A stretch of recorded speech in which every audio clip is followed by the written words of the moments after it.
This is the DJI Osmo Pocket 3. It's a super impressive little camera with a built-in gimbal, but in the age of incredible smartphone cameras, is this worth $650? I took the Pocket 3 along with my iPhone 14 Pro on a little road trip to see my favorite band perform in Toronto. Clearly, the DJI looks incredible. The low-light performance of the 1-inch sensor is super clean, and I was basically just filming all of these shots in the auto settings. That said, there were actually a few things that made me prefer my iPhone in this concert setting, which we'll talk about in a minute. I had planned to get some footage of us leaving the concert so I could kind of wrap the whole thing up like a vlog, but unfortunately, since it was raining so hard, I had to keep the Pocket 3 put away and just kind of book it to the car. The whole trip wasn't a bust though, because the next day my wife and I visited Niagara Falls, and I was able to get some footage that was more in my element. Here's a little vlogging test between the Pocket 3 and my iPhone 14 Pro. The 14 Pro is using the back-facing camera, the rear, like the screen,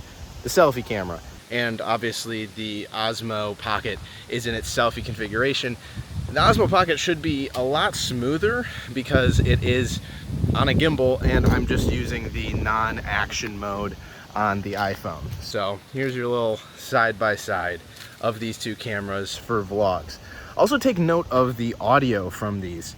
My hand's kind of blocking the microphone on the phone, but which one sounds better to you? I think the Osmo actually sounds better audio-wise than my phone, but honestly, it doesn't seem a whole lot smoother when it comes to vlogging, which I thought was really interesting. Of course, the image quality is again the biggest difference maker here, with the Pocket looking way better than my phone, at least in my opinion. If you're thinking of using the Pocket 3 as a vlog camera, then you're gonna need some awesome music and tools to create a great vlog edit. That is where Motion Array comes in. Motion Array is an amazing one-stop shop for all of the creative assets you need to make your videos stand out. Their music and sound effects will kick your edits up a notch without having to worry about copyright claims, and their video templates make special effects like titles, transitions, and graphics insanely easy. You can even generate voiceovers from text using their AI voiceover tool, which I should be doing right now because I lost my voice at a baseball game last night. If you want some shots to add a little extra oomph to your edits, they also have some awesome stock footage, and color grading is easier than ever with their LUT library. No matter what you're creating, Motion Array has you covered under one simple license that's good for anything from a little YouTube video like this all the way up to a massive paid ad campaign. I have a link down in the description that'll give you 2 free months added onto any annual subscription to Motion Array, so if you're interested, make sure that you take advantage of that. Well, thank you, Motion Array, for sponsoring this video. Now let's get back to talking about the DJI Pocket 3 and go over some of my thoughts on it.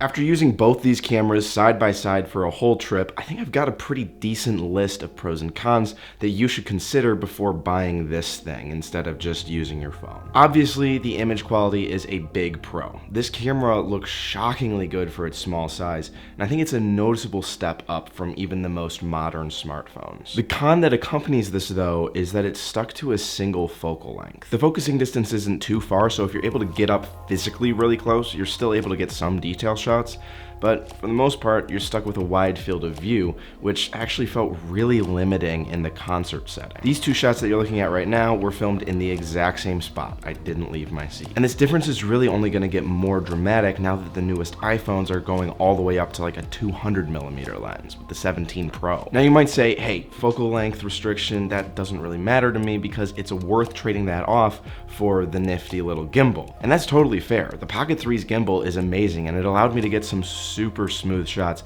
that I would never be able to get with an iPhone. Take for instance this tracking shot that I got in the tunnels. I did this by like kind of twisting it as I was going through, and you would never get anything nearly this smooth with an iPhone. So if you want to do creative shots like this, Osmo is your tool. There's also some fancy auto framing modes that keep your face in the center, which is great for vlogging, or keep your subject aligned with other composition techniques. That said, for simple walking shots, the iPhone actually does a great job with stabilization in their active stabilization mode, which is basically just a digital stabilization like you find on GoPros. Albeit you do sacrifice a decent amount of image quality when compared to the Pocket 3. That's sort of the thing that I keep coming back to, so I'll leave that up to you. But finally, let's talk convenience. Of course, nothing is going to be as convenient as the smartphone that you already have with you, carried along in your pocket every day of your life.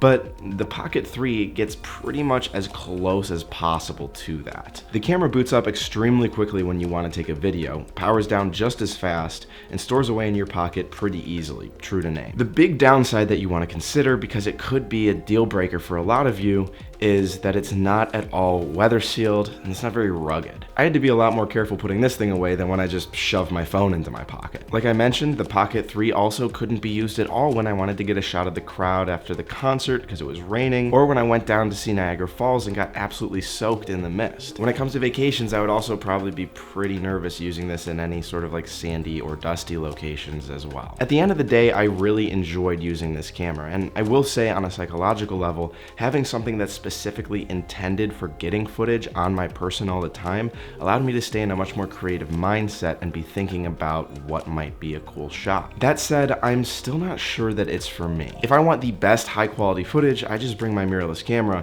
and otherwise my smartphone pretty much does everything that I need it to do. Now, if you're a vlogger looking to upgrade from your iPhone and you want higher quality image and more stabilization, then the Osmo might be the perfect tool for you. However, if you need something like the Osmo Pocket 3 but a lot more rugged and completely waterproof, you should check out this video where I review the Osmo Action 5 Pro. That might be something that's more up your alley.